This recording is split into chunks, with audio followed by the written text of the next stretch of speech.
Hello and welcome to the debate. I'm your host Sana Maqbool with you at PTV World. In today's show, we will be taking a look at two very important stories. The first is in reference to the decision by the Lahore High Court, which yesterday has suspended an order issued by the Election Commission of Pakistan regarding the 43 resignations that were already accepted by the National Assembly Speaker of the Pakistan Tehreek-e-Insaf leaders, and the ECB's decision to denotify them has been suspended by the Lahore High Court as members of the National Assembly. And this is something that has come, of course, in the aftermath of the decision taken by the National Assembly Speaker that resulted in the acceptance of a number of resignations in a series of acceptances by the Speaker.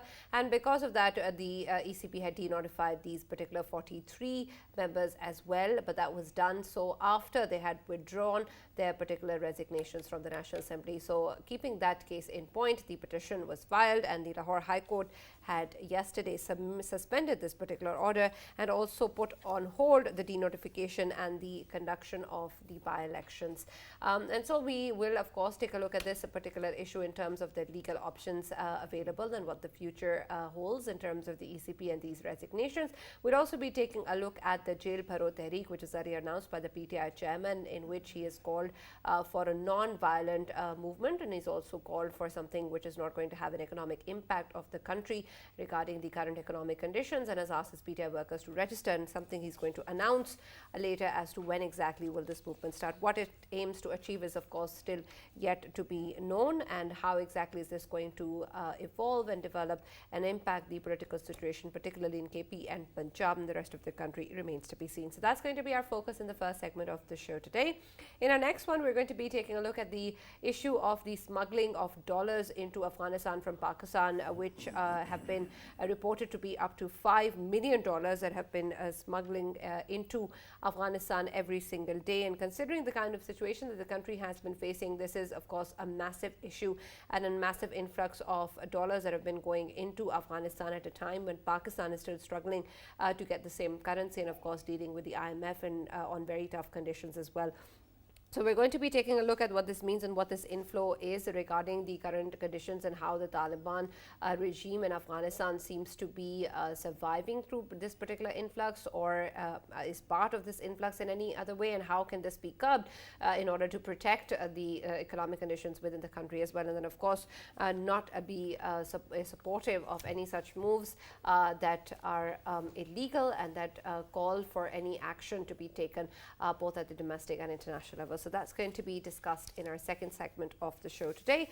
For this and more, as always, in the studios, I've been joined by senior analyst Farrukh Pitafi, and we've also been joined in the studios by Qaiser Ahmed Sheikh, who's at PML-N. Thank you very much for joining us and being a part of the debate, sir. And we've also been joined online by legal expert Usama Khawar. Ghumman, thank you very much, Usama, for being a part of the discussion. But let me start with you, Qaiser Saab. Considering the situation where we stand today politically, of course, is massive.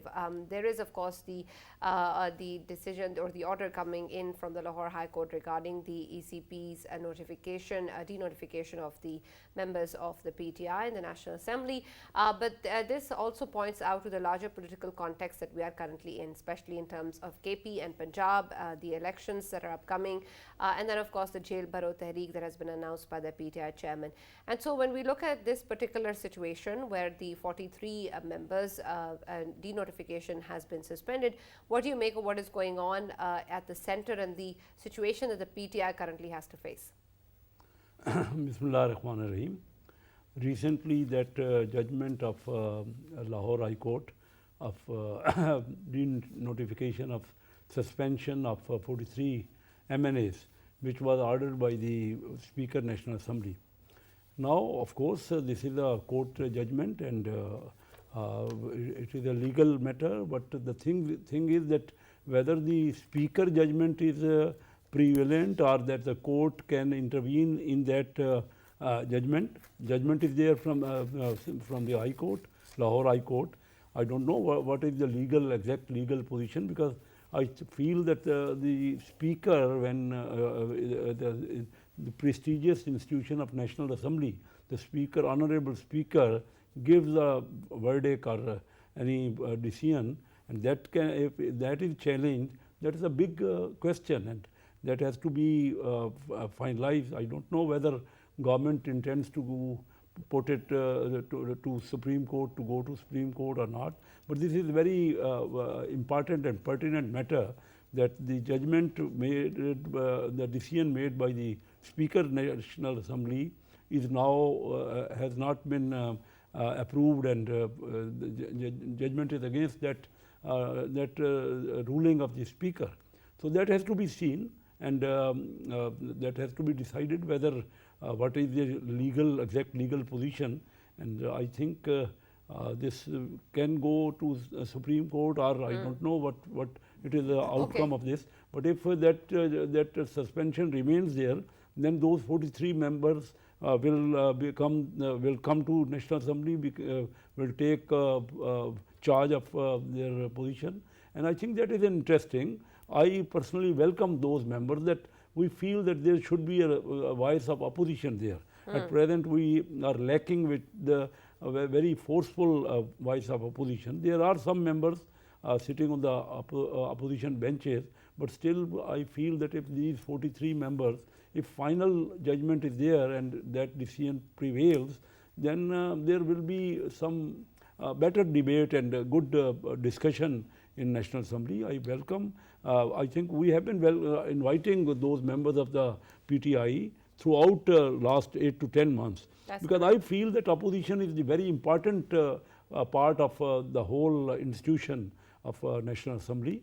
And let's see what is the outcome of this whole scenario. All right, let's take a legal opinion on this matter as well. And Usama Sahab, the consideration, of course, of the fact that this was something that was announced by the Speaker of the National Assembly, and the resignations were accepted after such a long time. And of course, the PTI kept pushing for the acceptance of these resignations. But the issue, of course, remains that this was done so after they were withdrawn by the PTI, and a day after that happened, these particular resignations were then accepted. What is the legal opinion in this particular matter, and where do you think this particular decision and ruling by the Lahore High Court stands in light of the Speaker's ruling? Thank you, Sana. So, as the learned MNA pointed out, hinted towards the fact that this decision was by the Speaker of the House, who is the custodian of the House. And we have to understand that the way our constitution is structured, that there's a trichotomy of powers and separation of powers. So we are fortunate that to guide us is already a judgment of the Honorable Islamabad High Court back in 2015. Once at that time even PTI resigned and they were doing this dharna outside the parliament. One of the learned senators of PML-N, the present ruling party, filed a similar petition for the acceptance of resignations, and the division bench, the present Chief Justice of Islamabad High Court was one of the judges, and the other was Arthur Manila. So they very wisely decided. They said they decided the petition against Senator Syed Zafar Ali Shah, who was pushing for the acceptance of the resignations. And the wisdom of the court was that, look, this is a political question. This we as a constitutional court cannot sit here in judgment, review the judgment of the Speaker of the House. He is as much as honorable, and this is entirely a political question. So this should be left to the political sphere. And if that Speaker at that time had determined not to accept the resignations, the court deferred to the decision of the Speaker at that time, which was Ayaz Sadiq. So it is very unfortunate in one sense that the political parties, they have been continuously judicializing the politics, which is very undemocratic, which undermines democracy, it undermines rule of law, it makes the courts controversial. And what ends up happening is that the disputes that are purely political in nature, they should be decided in assemblies or...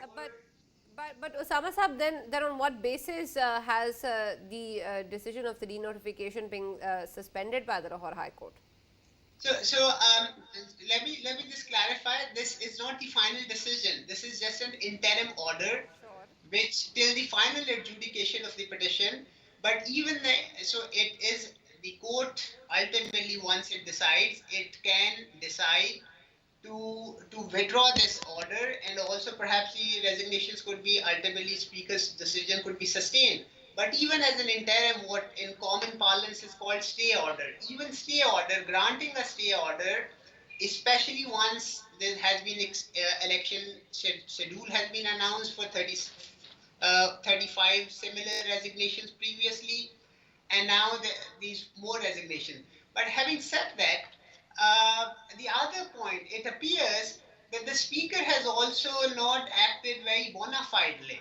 So first he was continuously refusing to accept the resignations, and later on, without any valid reasons, he accepted the resignation. But even having said that, so there appears to be that the speaker has not been entirely transparent or bona fide, and similarly PTIM, and as they have not been transparent, they have been blowing what we call hot and cold. Uh, so, Right, so but Usama Sahab, isn't it the speaker's prerogative to accept the resignations that have been submitted? if it was his prerogative, but it had to be on reasonable grounds and it had to be consistent, because the speaker was on record. He had said multiple times that I'm going to summon each one of these persons and ask them individually. What appears, what has The been PTI reported that leaders, right, but the PTI leaders' insistence on the acceptance is not grounds enough.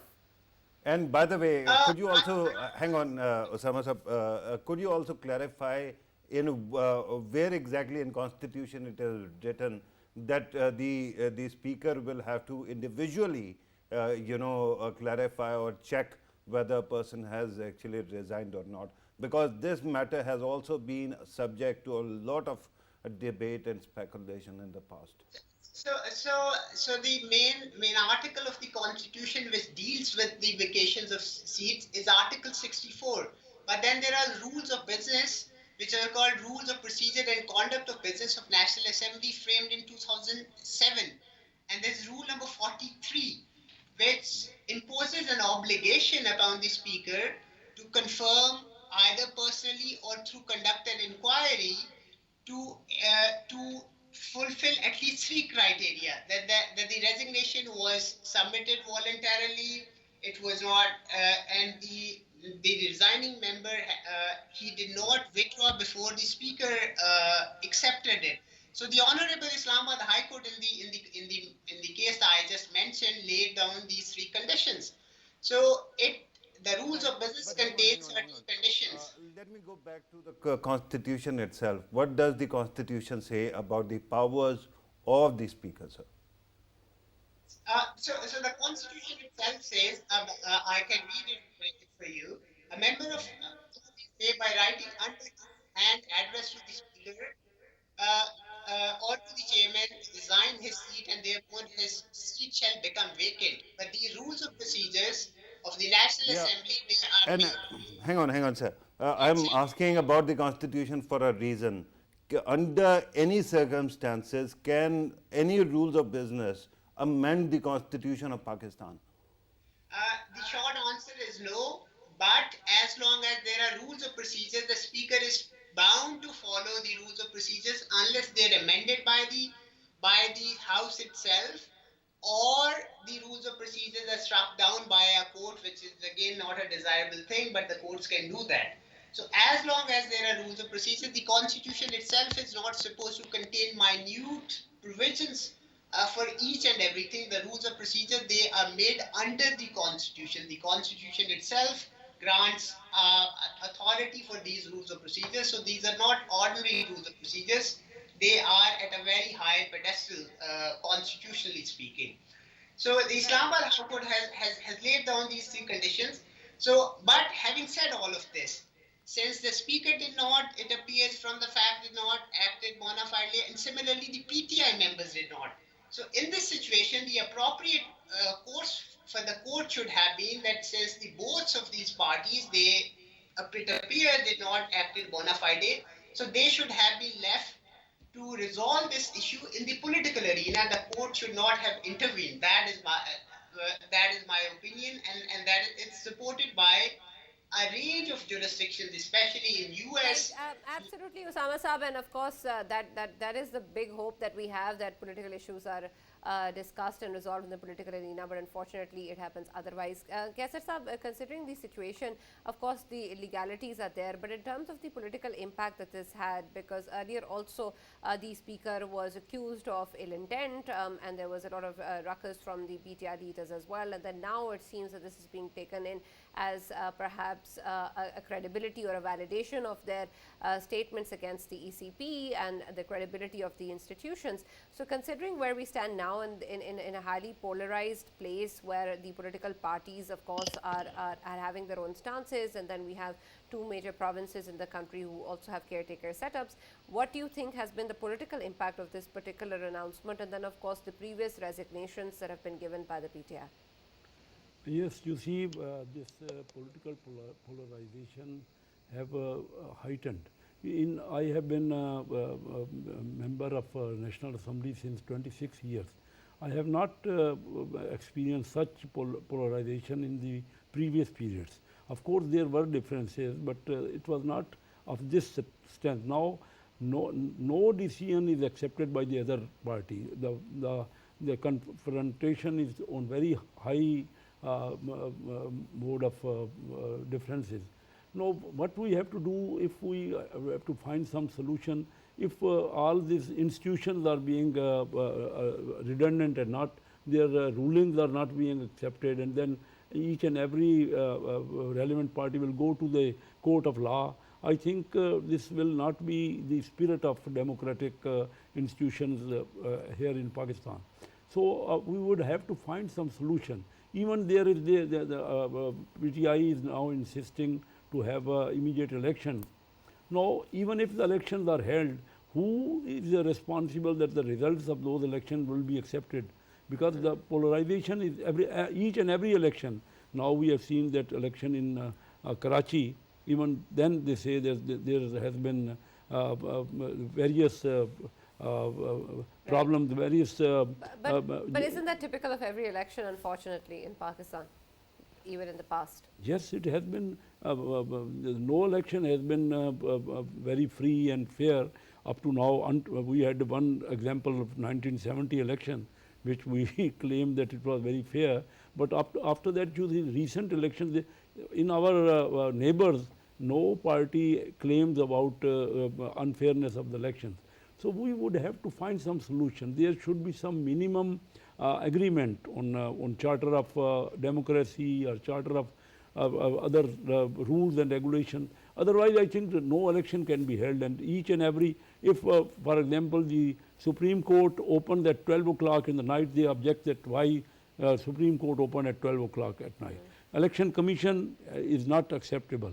So how can we accept that one party, even some genuine thing will be accepted by the other, but some each and every complaint, and there is some difference of opinion. So this is defaulting our whole system of democratic process. There are laws, rules, and there are some decorum of this process. I am seeing that you see this elections in KPK and Punjab. Now up to now there no announcement of date for those elections. So something has to be done, and our leaders should come to some amicable solution, some reasonable point of they should meet on some. Right. Otherwise, but the foreign element, they will not sort out our matters. Now we have to sort out ourselves. Of course, but regarding the announcement, is that a necessity? Considering, of course, there is a 90-day time period, they can still be held within those time period, right? Yes, it, by constitution says like that, but you see there are various, the situation prevailing now. You see, when we are not sitting on a table and we are not negotiating and we are not understanding each other's point of view, the problems are being created, and that eventually will go to the court of laws. And then I think this is not the solution. How many cases we can put to the court of laws, and it will take time, and even then the party which loses that any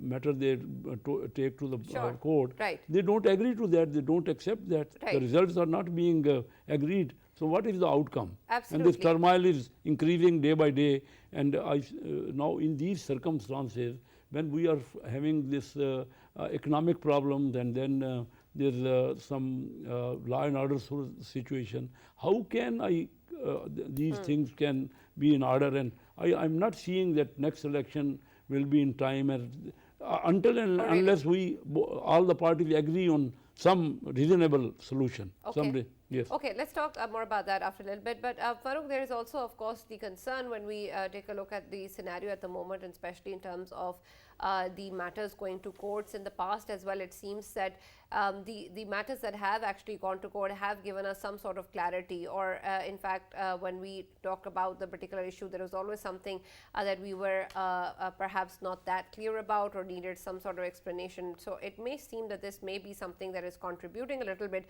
to where we stand today, or how we understand the constitution as well. But in terms of the decision making, and in terms of matters being discussed in the parliament, and of course political matters being discussed among the political leaders, that still doesn't seem to be happening. How do you analyze this particular issue of a lot of the matters going to the courts, when at one time they're giving us clarity, but at the other it's taking away from discussions from the parliament? Right. When I look at it, Sana, two things actually come to mind. One is the Urdu words, हमें क्या बुरा था मरना अगर एक बार होता. Right? It says that I won't mind dying if I had to die only once. Right? The second thing that it reminds me of is an American movie, very beautiful movie, very popular movie called Groundhog Day, where one is condemned to keep on repeating the same atrocious day over and over again. So on one side, I'm going to talk about courts as well, but first let me talk about the resignations themselves. It doesn't make any sense to me, because before this speaker actually took over, there was a speaker and deputy speaker of PTI, and all these resignations were officially approved by the previous deputy speaker, and he claimed that he has satisfied his curiosity. He understands that these matters have been settled, right? I don't remember any court, at least Ghumman Saab can of course help me out here if he wants to, but I don't remember any court setting aside that acceptance of resignations. So how can you have the same resignations approved twice, and then this latter part can be suspended? The second aspect that worries me is that a bunch of MNAs resigned.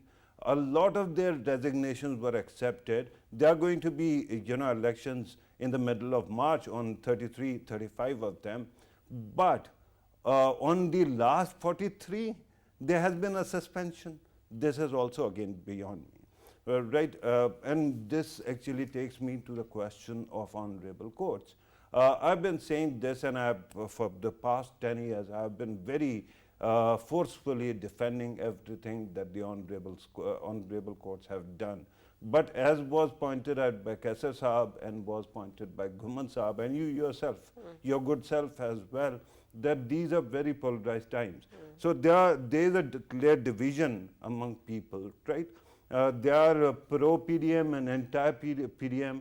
There are pro-PTI, anti-PTI, and then there are also people who are not attached, but who are very aggressive in their criticism. So there has been a campaign that has been going on in the political and familial relations of Lahore High Court, and I'm not actually going to dignify that by actually formally mentioning that. But honestly, after this, there's going to be more chatter, which is going to undermine the integrity of our own honorable courts. Why is it? Stays can be given, but it is not compulsory for any court to give or offer a stay till the time hearing is going on. These resignations were accepted, but there was no notification of elections there, right? So it worries me that one set of resignations that have been accepted twice, they are suspended in the court, and now we don't know what exactly is going to happen on those seats, right? At this moment, the problem right now is that while we keep on focusing on these issues and we keep on saying that there is need for unity, there's need for coherence. But anybody who's part of the system is not helping out. When you are going to set aside the decision of any speaker, especially when it comes to their hard and fast, their very core prerogatives, then things are going to go south. Absolutely. Right. Ghumman Sahab, anything you'd like to respond to that, particularly in terms of the way that the courts have behaved in the past and how the earlier, the kind of speculations and the kind of statements that have been made regarding the court's involvement, particularly in the cases of decisions surrounding the PTI, have carried forward.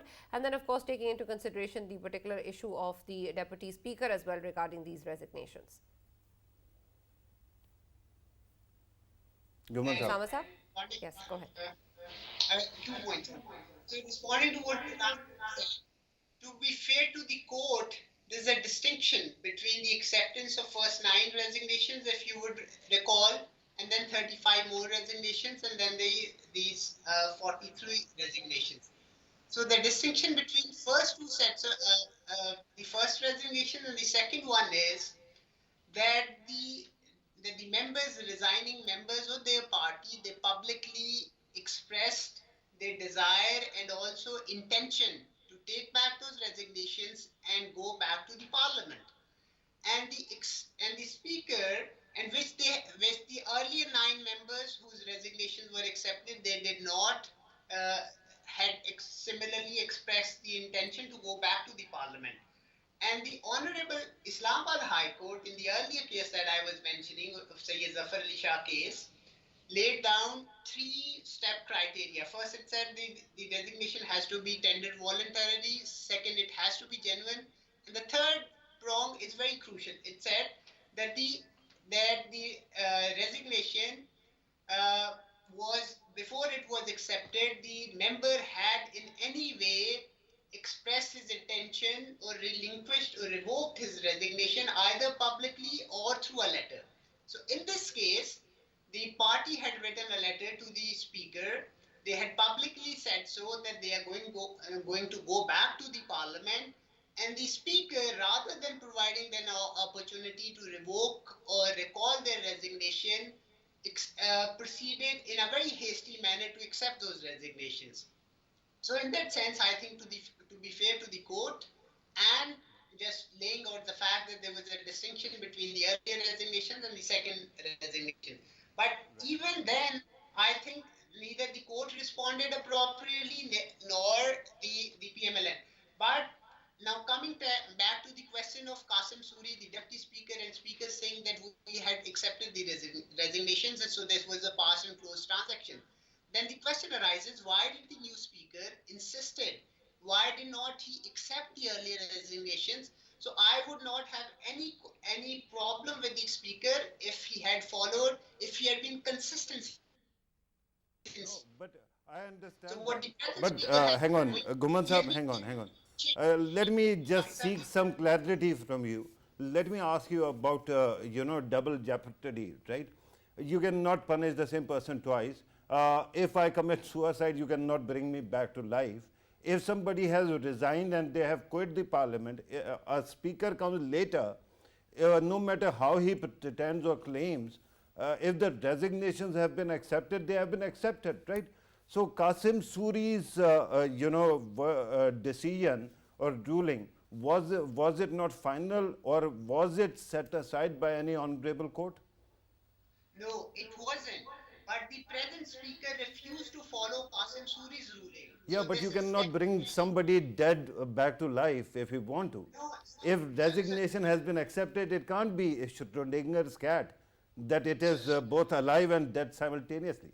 no. So Pitafi, there's a difference. Legally speaking, the present speaker said, I am not going to accept the resignations and the order passed by Qasim Suri. I'm going to make my own determination. So that matter, the speaker, through his action and through his order, he overruled the previous resignations. So the That can speaker, happen. That can happen, Yes. legally speaking. I think since it was not challenged anywhere, so legally speaking, it stands, so it can happen. Because until and unless a person who has given his own. So the final step was notification. So Qasim Suri and the National Assembly did not denotify those members. So before the final denotification, it can happen. All right, Ghumman Saab, last question from you with regards to where do you think this is headed in terms of the denotification, particularly, of course, there has been statements coming in from the PTI regarding their objectives of staying in the National Assembly as well, and that was also something that was linked to the Speaker's rulings. And now we also know that the denotification has been suspended, the by-elections have also been put on hold. What do you think will be the future course of this particular issue? So I think if the court determines, so there are two issues. One, the court has what in legal jargon called the maintainability, the jurisdiction. So if the court decides that it is going to hear this petition, and then so that would be a big hurdle. So in my opinion, the court should not hear this matter. It should hold that it is not maintainable, as was done by the Honorable Islamabad High Court previously, Atta Manila Saab.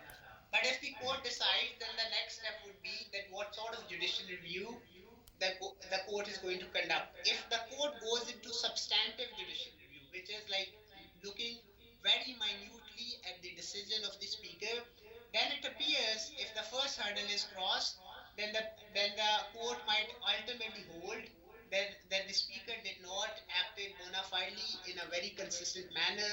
He was changing his stance day by day as events progress. So it might hold in PTI's favor.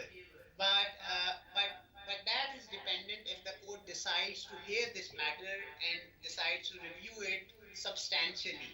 So in that sense, there's going to be lots of uncertainty, and that it's not going to happen very soon. So again, we'll be stuck between courts, and you see what is happening, and so there'll be more uncertainty. So that's why the court should not have intervened in this matter. So this is going to go on, linger on for a while, and if the decision comes in PTI's favor, then they'll go back to the parliament. They would try to change the leader of the opposition. One of the considerations that the ruling party has, that they want their own a leader of opposition which is very friendly to them. So then the PTI might have their own leader of the opposition, and that is ultimately going to affect the next elections, because the caretaker prime minister is chosen by the leader of the opposition and outgoing prime minister. So PTI has realized that how powerful a non-friendly caretaker chief executive can be, as they have seen in Punjab. So now they are worried. It appears that if they don't have a seat on the table while deciding the caretaker prime minister for the next election, they might be in trouble. Right, so, absolutely.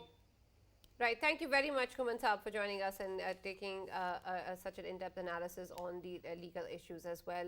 Qaiser Saab, is the current political setup at all worried or concerned or prepared in terms of what they want to do, as of course we have seen earlier the PTI's announcement and the kind of objectives that they've had were with regards to a no trust motion against the Prime Minister, and it seems that with this particular issue coming forward, they might work towards that. Yes, you see, up to now, what we have seen that PTI is not at all in accepting any resolution of the matter. In something is we can discuss amicably and we can discuss mutually. They don't come to that site, and they don't enter into the some discussion. So how can the things be settled when one party is always saying "Chor Daku" and not they say we can't sit with the opposition or the government, whatever is the case. So the things has to be resolved. Otherwise, I don't feel that there can be some amicable way or some output of this whole exercise. How can next elections are due within next few months up to October? Right, but you mentioned that things need to be resolved. But how will they be resolved? That can only be resolved if both of the groups or parties, whatever they are thinking about some reasonableness. they don't accept any person as a moderator or judge in our own political. You see, there had been in the previous instances, there had been Nawabzada Nasrullah, who used to sit, ask all of them to sit together and to find some solution. Now, in these circumstances, I feel that whatever we can do, we have been inviting PTI on several occasions.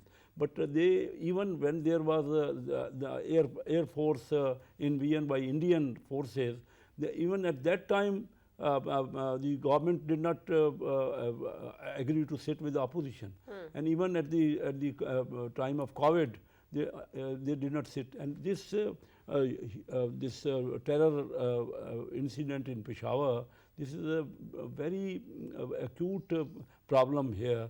And even then they are not agreeing to come to a table and to have a all-party conference. So what option are you left with? The options, there's a turmoil. And that turmoil is giving more problems to even our economy, because no foreign investment is being attracted in Pakistan. I can give you an example that COVID was more intense in India. 50 billion of foreign direct investment is attracted in India, but we could not even have $1 billion of investment, and that is the problem that we have. We don't have reserves, and no investor is coming to Pakistan, and even our own investors are not now having confidence on the economy of Pakistan. Absolutely. So the problem is being aggravated, and no solution. No one can have any clear solution. You see, when one leader or one party who has a mandate, who has some popularity, and he is bent upon not agreeing and to making some differences in whatever matter is there, they want to have a turmoil in that. So how can there be a solution? Right. Let me know what can be the idea. There is some, even then the court of laws, they will go to court of laws. Even that is not being agreed. The election commission is now not. You see, they are disputed. They say that we don't agree. When there are elections, recently there had been elections in Karachi.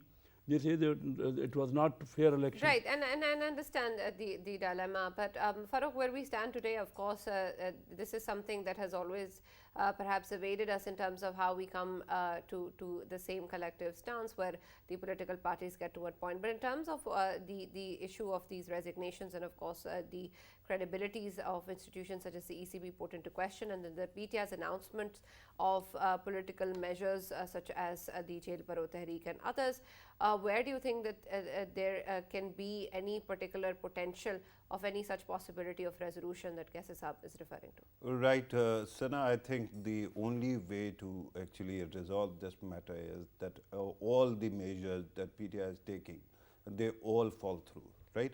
The PTI's behavior so far has been of the characteristic of a bully.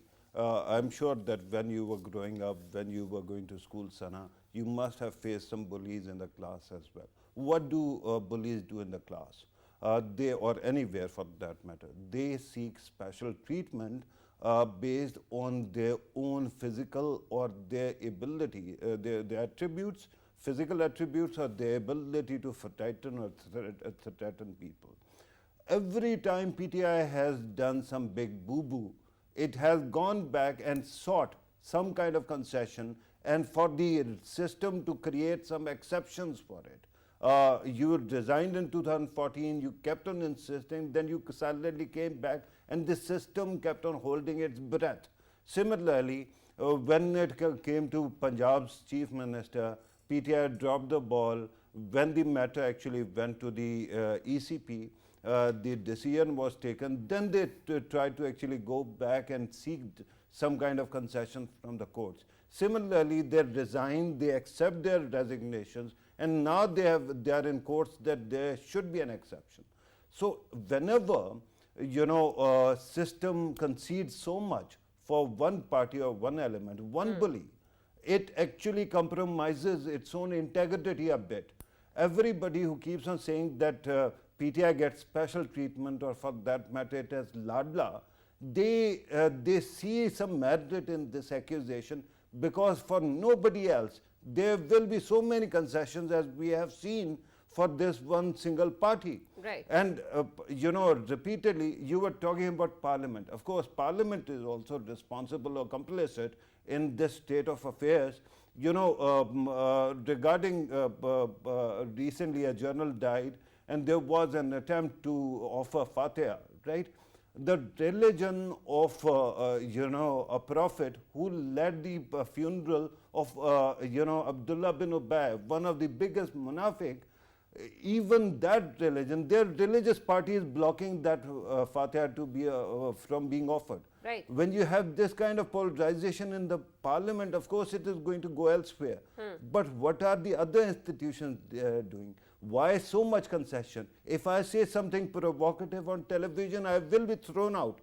But Imran Khan Sahab and his supporters keep on saying very vicious things on television. What happens? No consequences. Of course, and this is a big question mark, and Qaiser Sahab, I'd love for you to respond to in terms of why Imran Khan Sahab has no consequences, but we've talked to other leaders in the past as well. We are unfortunately short of time, so I'm going to quickly add to these also the kind of issues that we're facing economically, as you were earlier referring to. There's a huge economic crisis, of course. The conversation with the IMF is also, of course, underway and will be concluded tomorrow perhaps. But in terms of the issues with regards to the dollar, we've also been hearing reports that a large amount of dollars have been smuggled into Afghanistan by Pakistan at a time where we're, of course, struggling to gain more dollars. And of course, the value of the rupee, there is this particular issue that is impacting all of this and more. And so also considering the international requirements and obligations with the Taliban regime in Afghanistan, it seems that this is an issue that we really need to look at. But what do you think needs to be done to resolve it, and how can that be so? Yes, this is another acute problem. We have a very long border with Afghanistan, and you see and also with Iran. So at present we don't have reserves, and our currency is being devalued aggressively. Now the thing is that most of the is a long border, and the things are goods are being smuggled, then the goods are being under-invoiced, and the dollar is more and more dollars are being switched over to Afghanistan, and then they sell at a very high price. Then they collect those dollars because there is under-invoicing in our goods. Our customs should be very particular about it. Our forces should have more vigilance for the against smuggling, not only in Afghanistan, also on Iran and Indian borders. So the thing is that we have to carefully do it, and we should have more and more revenues. Our revenues are being lost in this process, and our currency is being devalued, and the things are the inflation is at the very high rate. Of course. It's the highest rate ever in Pakistan. Right. And the things are not in control. You see, interest rate, although to curb the inflation, we have the policy rate has been very high. That's about 17% presently. This is also one of the highest in Pakistan history. But still inflation is not being controlled.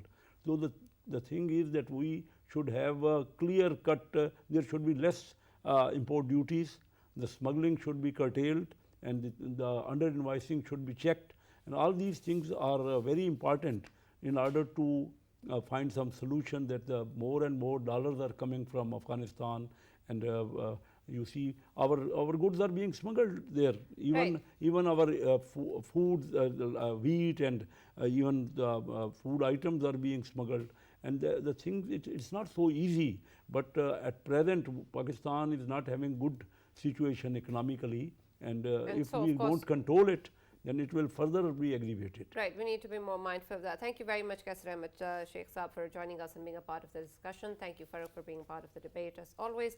That's all we have from this show at the moment. There's, of course, a lot to be discussed in terms of where the country is heading, and we hope that we hear good news coming in, particularly from the IMF tomorrow, and regarding the economic conditions within the country. That's all from the debate. We'll see you tomorrow.